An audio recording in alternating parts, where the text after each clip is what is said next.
오늘 우리 함께 보실 말씀은요, 마가복음입니다. 16장 12절에서 18절 말씀으로 함께 같이 나누도록 하겠습니다. 마가복음 16장 12절에서 18절까지입니다.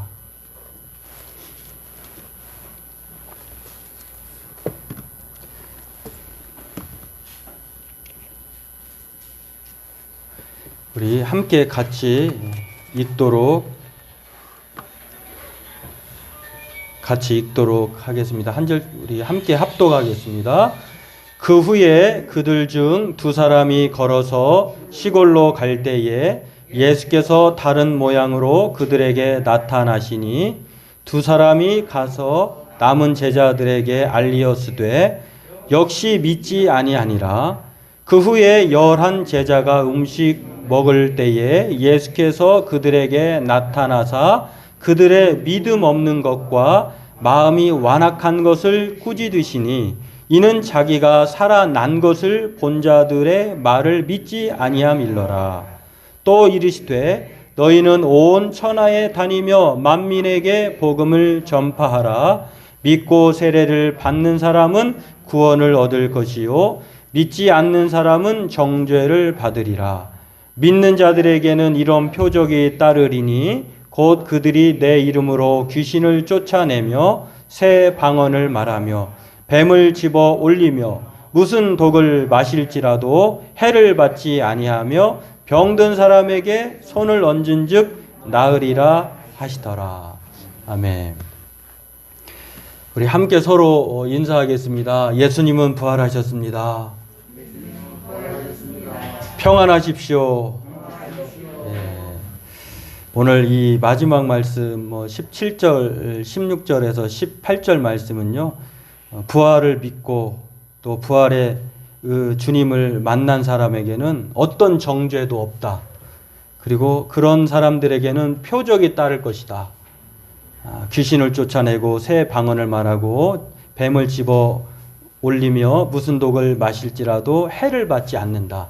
이 부활의 능력이 여러분과 여러분의 가정에 우리 교회에 임하기를 주의 이름으로 축원합니다.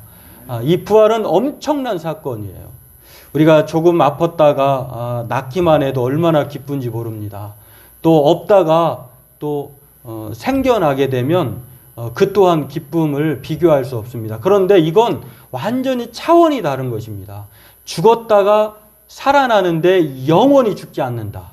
이거는 어떤 기쁨과도 비교할 수 없는 아주 충격적이고 놀라운 사건입니다. 그 사건이 예수님을 통해 일어났고 또 우리들에게도 일어난다고 하는 것입니다. 오늘 이 부활의 기쁨과 소망이 저와 여러분에게 충만하게 가득하게 채워지고 또 사로잡혀지기를 주의 이름으로 소망합니다.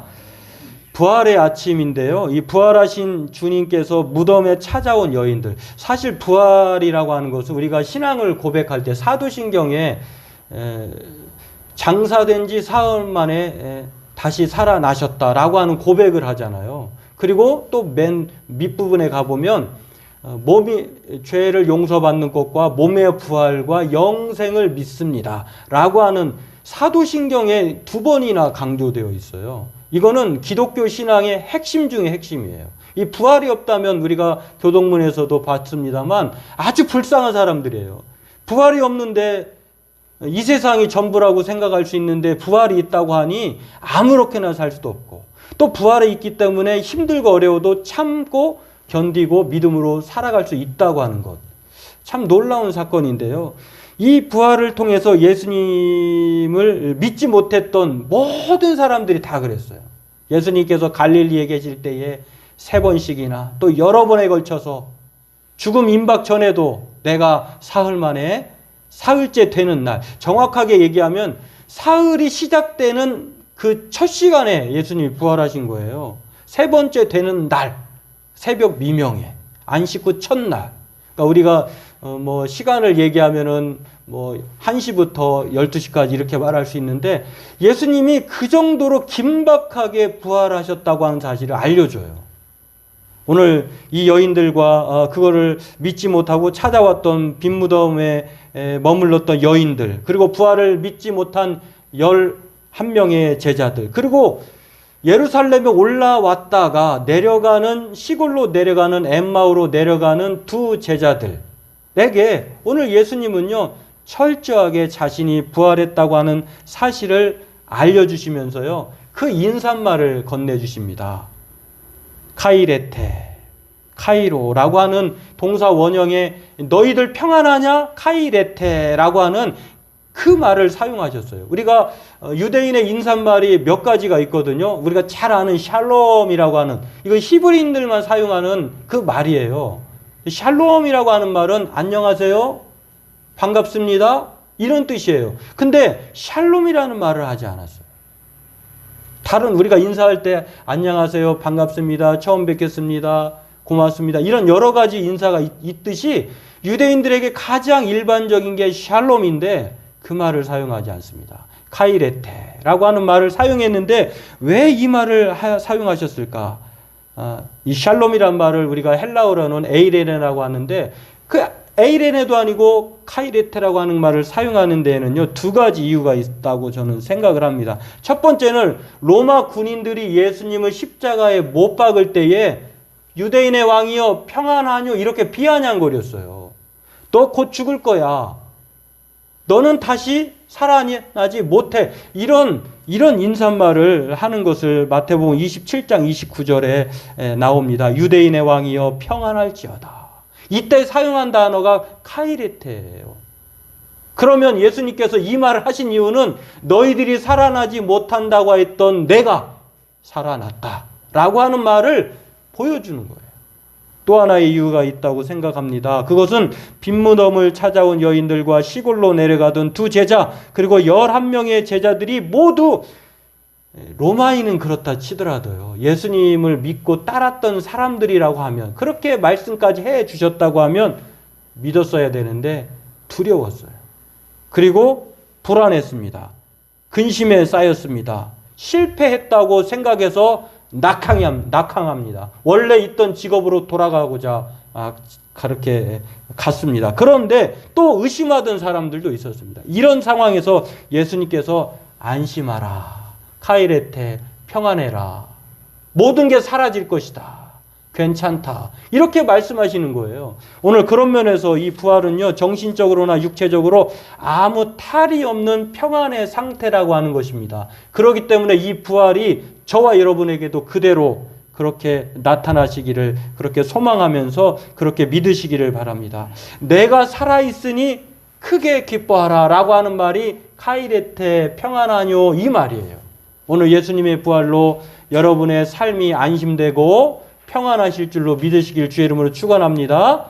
그러므로 이 부활은요, 부활절은 예수님을 믿는 우리 모두의 공통된 생일이에요. 저와 여러분이 각자의 생일이 있잖아요. 근데 예수님을 믿는 사람은 이 부활절로 다 다시 새롭게 태어나는 날이에요. 그래서 저와 여러분의 생일은 이 부활절을 아주 크게 생각하고 기독교의 신앙 중에 핵심이라고 생각하고, 이 부활이 없으면 바울이 가장 불쌍한 사람이다, 이렇게 우리의 믿음도 헛것이다, 이렇게 말했던 것처럼 이 부활을 날마다 마음속에 새기고 그 소망 가운데 기쁨으로 살아가길 바라겠습니다. 오늘 그런데요 예수님께서는 이 부활을 엄청나게 믿지 않으니까 이 완악함과 너희들이 믿지 않음을 예수님께서 크게 책망하시는 것을 보는데요. 믿음이 없는 것과 마음이 완악한 것을 꾸짖으시니 14절에 말을 합니다. 예수님께서 좀 믿어라. 그런데요 이 말씀을 가만히 살펴보면 예수님께서는 안 믿기 때문에 그 믿음을 말씀을 통해서 가르쳐 주시고 자신의 부활하신 몸을 보여주시면서 부활을 믿게 하시지만 더 큰 목적이 있다고 성경은 우리가 볼 수가 있는데, 그것은 무엇이냐면 그 부활을 믿고 그 부활하신 주님을 통하여서 부활의 삶을 사는 데에 더 큰 목적이 있다는 것을 말씀해 줍니다. 우리가 볼 때에 저 사람 예수 믿는 사람 맞아? 라고 하는 것처럼 그의 모습을 보고 우리가 그렇게 말할 수 있잖아요. 마찬가지로 우리가 믿는 사람이 저 사람 정말 부활을 믿는 게 맞아? 저렇게 한이 없이 이 세상에 정주하면서 이 세상이 전부라고 생각하면서 살아가고 있는데 저 사람 부활을 믿는 사람이 정말 맞아? 이렇게 생각할 수 있다는 것입니다. 오늘 마찬가지로 예수님께서 부활을 예수님의 제자들에게 믿게 하시고 그것을 통해 부활의 삶을, 부활의 증인될 삶을 살라는 데에 더 큰 목적이 있다고 하는 것을 기억하면서 오늘 이 부활의 증인된 삶을 산다는 것이 무엇인지를 우리 잠깐 살펴보고 부활의 아침에 부활절 말씀을 통하여 큰 은혜 누리기를 바라겠습니다. 오늘 본문을 보면은요, 부활을 믿지 못하는 것이 시대가 변해도 같은 것 같아요. 예수님 당시에도 제자들과 모든 여인들과 또 군인들과 또 주변 사람들은 그 부활을 믿지 못했습니다. 그런데 오늘도 마찬가지예요. 부활을 믿지 못하는 사람은 이 예수님의 죽음에 대해서 음모설이다. 또 그 시체를 도둑질해 갔다. 실제로는 살아나지 않은 것이다. 이렇게 말하기도 합니다. 또 연기한 것이 아니냐, 완전히 죽은 것이 아니라 기절했다. 이런 여러 가지 이야기를 하지만 이 논쟁은 논쟁은 필요 없는 것 같아요. 왜냐하면 그것은 사실로 드러나기 때문에 이 부활이 기적인 것처럼요, 부활을 믿는 것조차도 기적이라고 봐요. 우리의 생각으로는 도저히 믿어지지가 않는 것이 부활이에요. 부활이 기적인 것처럼 부활을 믿는 것 또한 기적이라고 하는 것. 오늘 저와 여러분에게 이 기적이 임하길 주의 이름으로 축원합니다. 오늘 예수님께서는 그렇습니다. 정작 예수님이 살아나셨을 때에 제자들이 믿지 못하였던 것을 보고 예수님께서는 오죽하면 제자들에게 시골로 내려가는 두 제자에게 모세오경과 모세율법과 선지자들의 모든 이야기들과 성경 전체가 말하고 있는 예수님에 대해서 가르쳐 주십니다. 그래서 예수님은 부활의 사실과 확실함을 자세히 설명해 주신 것을 누가복음 24장 27절을 통해서 볼 수가 있는데요. 하지만 그래도 부활하신 주님을 모르자 그 저녁 식사 때까지 함께 하시면서 그들의 믿음의 눈을 뜨게 하셔서 그들에게 보여줍니다. 이 컴퓨터도 부활할 걸 믿습니다. 지금 꺼졌는데요. 예수님은 이 부활의 불신앙과 마음의 무디임을 보고요, 꾸짖으셨다고 하는 것을 오늘 본문도 알 수가 있는데요. 너희는 온 천하에 다니며 만민에게 이 복음을 전파하라. 꾸짖는 것이 목적에 있고 믿는 것에 목적이 있는 것이 아니라 예수님의 이 말씀을 보면은요, 전파하는 데 목적이 있어요. 이 부활의 사건을 삶으로, 말과 삶으로 전파하라.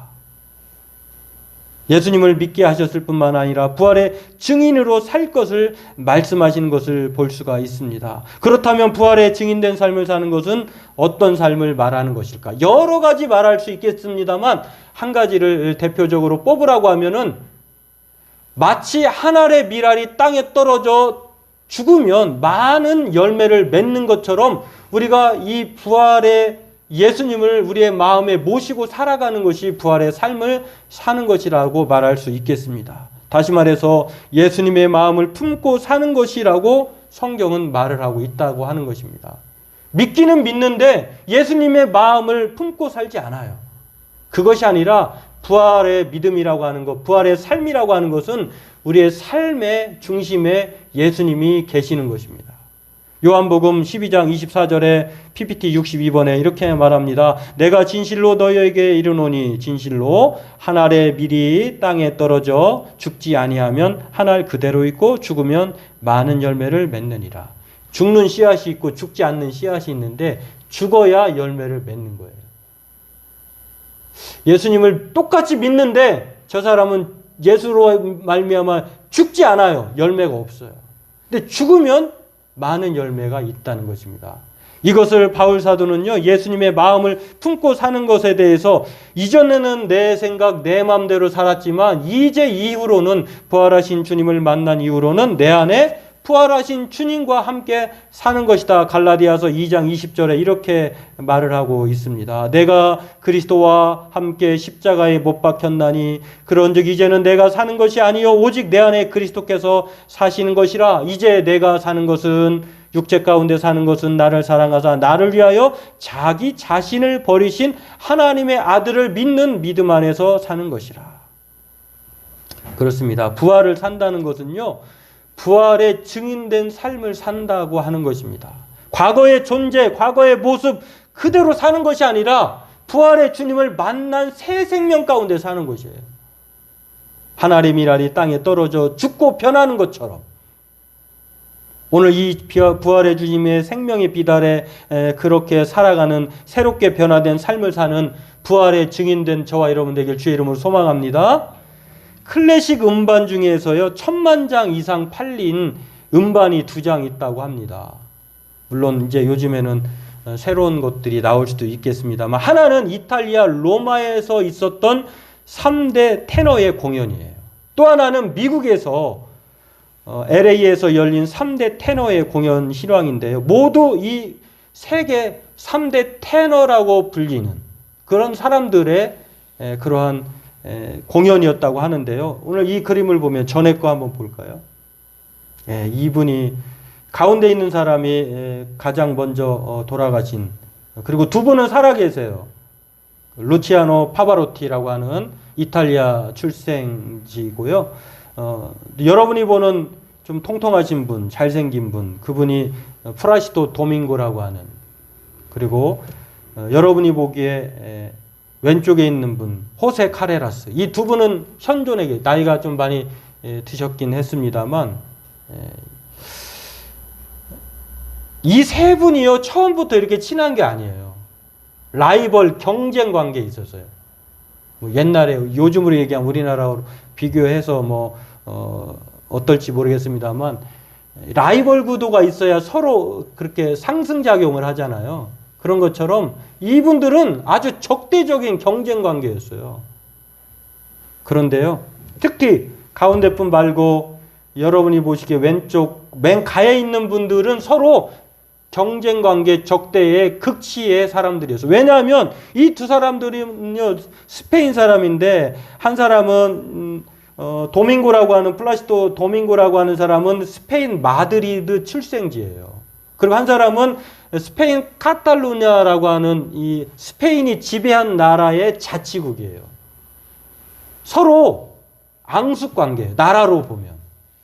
그런데 사람도 앙숙관계예요. 그러니까 옛날에 우리로 얘기하면 일제가 일본이 우리나라를 지배했을 때에 스페인 마드리드가 일본이라고 하면 지배를 받고 있는 나라가 한국이라고 볼 때에 도밍고라고 하는 사람은 바로 이 스페인 마드리드 출생지이고 또 카레라스라고 하는 사람은 카탈루냐 사람으로 지배를 받고 있는 나라의 사람이에요. 그러니까 얼마나 보면은 앙숙관계가 되겠어요. 적대감이 극에 달합니다. 함께 공연하는 일은 거의 드물었어요. 그러던 어느 날 호세 카레라스라고 하는 성악가가 한창 나이인 41세에 백혈병이 걸렸어요. 한번 볼까요? 다음 거.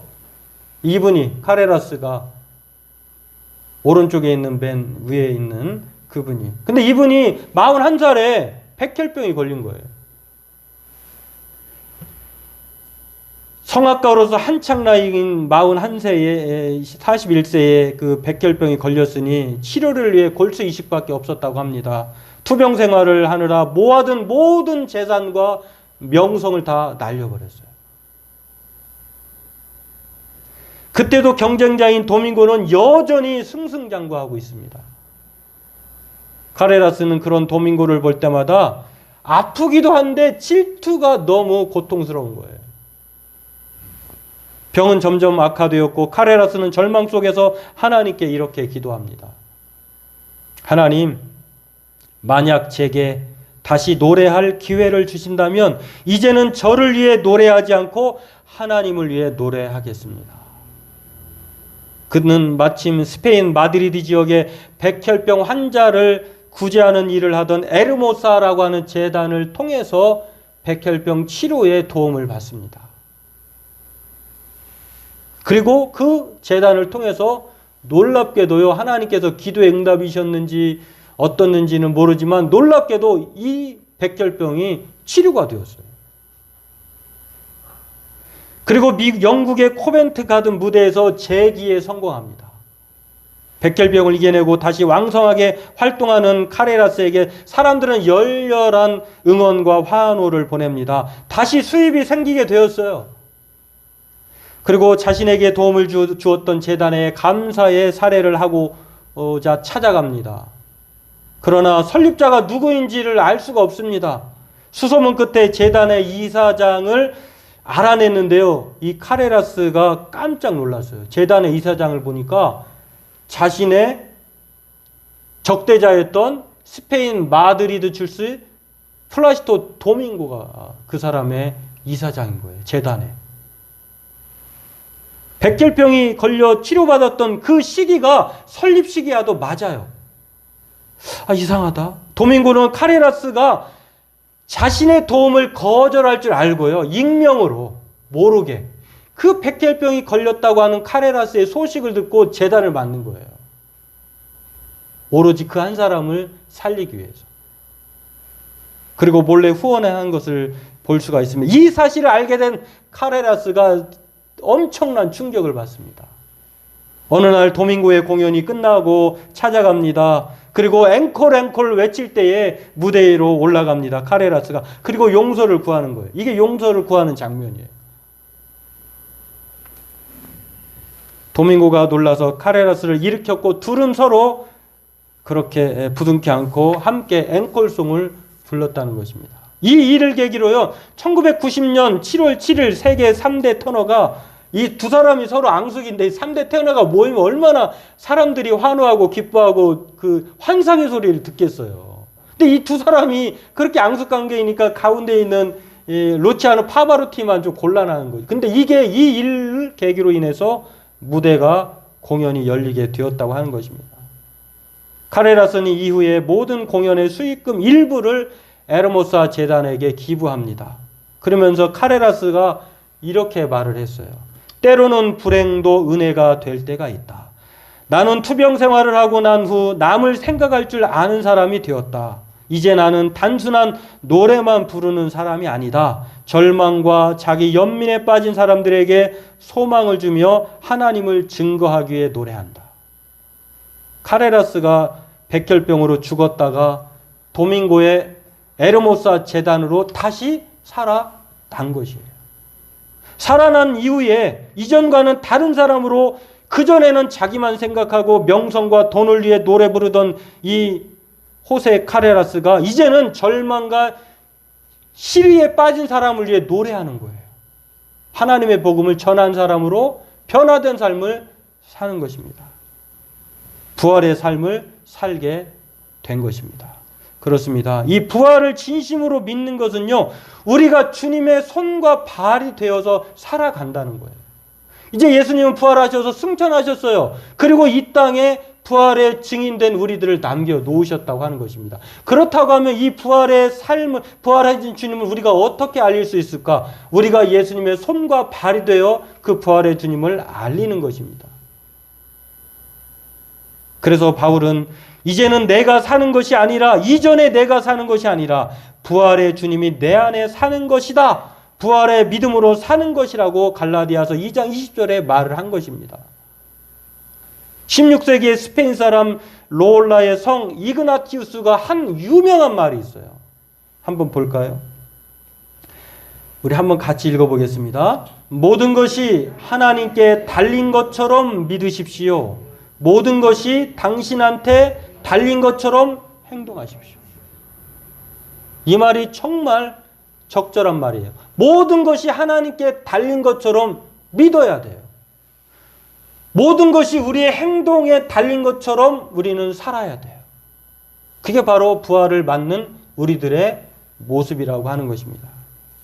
오늘 예수님은 부활하셨습니다. 이 부활이 우리의 믿음과 마음에 다시 살아나길 주의 이름으로 축원합니다.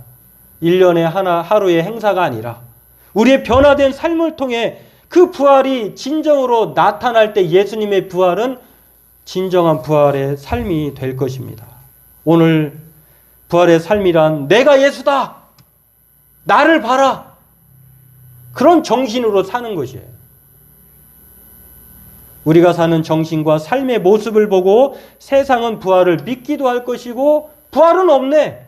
이렇게 비난할 것입니다. 부활을 믿는다는 것은 우리가 주님 안에 확고히 머문다는 것이고 그로 인해 영원한 생명에 참여하게 된다는 것을 말합니다. 이제는 우리는 혼자가 아니에요.